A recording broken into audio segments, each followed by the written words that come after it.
isang famous dish naman mula sa Nueva Ecija ang ating sinubukan. So tara, alamin natin kung paano ito lutuin at isatisfy ang ating tinumis craving. Dito lang sa Sarap Pinoy!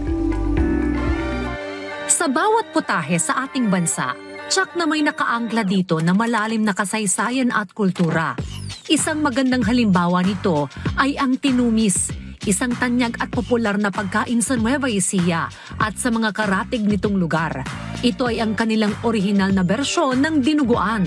At para turuan tayo kung paano ito lutuin, ay makakasama natin si Chef Warren Lagod dito sa Sarap Pinoy.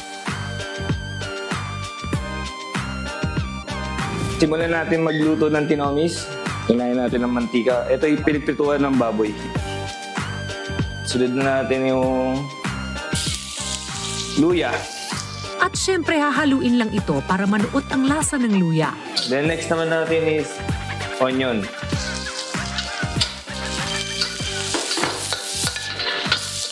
Sabay na rin natin ang pork casing.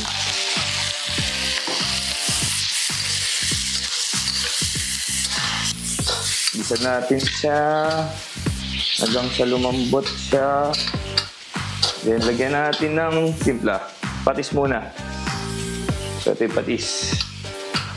Yan. Then next natin is paminta. Yan. After nyan, lagyan natin ng tubig para medyo lumambot ang pork natin. Yan. So, pakukuluan muna natin siya ng mga 1 minute para lumambot yung pork. At para sa pangpaasim ng ating tinumis ay sunod na nilagay ni Chef Warren ang sampalok seasoning mix. Sunod na natin yung pork blood. Ito po siya. Yan. So, pakuluan lang natin ng konti ng mga 2 minutes para maluto yung dugo. Sunod na natin yung atay ng pork. So, ayan siya. Ipakulo muna natin siya ng mga 1 minute ulit para maluto yung atay. Ayan, o. Aluliin na natin. Naamoy ko na yung amoy ng sampalok. Then, lagay na natin yung ceiling green. Ayan. Halu-haluin natin. Then, next na rin natin yung chicharon na nanggaling din sa kasim. So, pinakulo ko na ito kanina, tapos pinirito ko na. Tinosted ko na siya. Ayan, lagay na natin. Then, next na rin natin to yung usbong. Ayan, usbong ng sampalok. Hindi ko na siya hinimay-himay kasi mas malasa siya pag ganito. So, haluin natin ulit. Pakuluan ulit natin ng 1 minute ulit para pagkakulo ng 1 minute, okay na siya. Pwede na natin lagay sa plate. Okay, yan. Luto na natin tinomis. Ayan. Lagyan natin ng pang-garnish. Spring onion. Ayan. Ito na, luto na ang ating tinomis ng Nueva Ecija.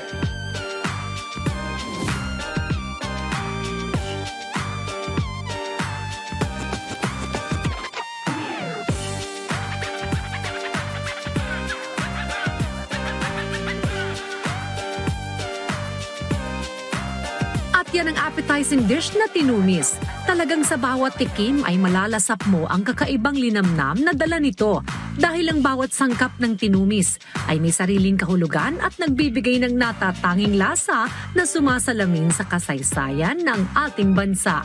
At kung may gusto naman kayong balikan sa mga nakaraan nating episode, maaari nyo yung bisitahin sa aming official social media accounts at Rise and Shine Pilipinas sa Facebook, YouTube at Instagram habang RS Pilipinas naman sa TikTok at X.